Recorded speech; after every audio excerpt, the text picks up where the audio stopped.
চাঁদপুরের মতলব উত্তরের সাড়ে পাসানি গ্রামে ফুটবলের খুদে বিস্ময়ের দেখা মিলেছে।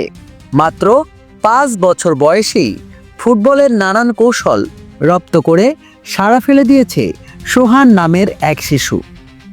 তার নিয়ন্ত্রণ, ড্রিবলিং ও গতি দেখে মুগ্ধ হয়ে এলাকাবাসী নাম দিয়েছে খুদে মেসি।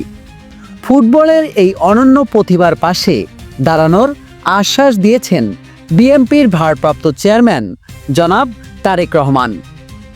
ইতিমধ্যেই গণমাধ্যম ও সামাজিক যোগাযোগ মাধ্যমে ছড়িয়ে পড়েছে সোহানের খেলার ভিডিও ও গল্প।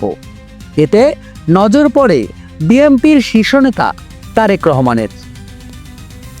তার নির্দেশেই জাতীয় ফুটবল দলের সাবেক অধিনায়ক আমিনুল ইসলাম ও ক্রীড়া সংগঠক আনোয়ার হোসেন বৃহস্পতিবার 7 আগস্ট বিকেলে মতলব উত্তর উপজেলার সাড়ে পাসানি গ্রামে গিয়ে দেখা করেন সোহান ও তার পরিবারের সঙ্গে।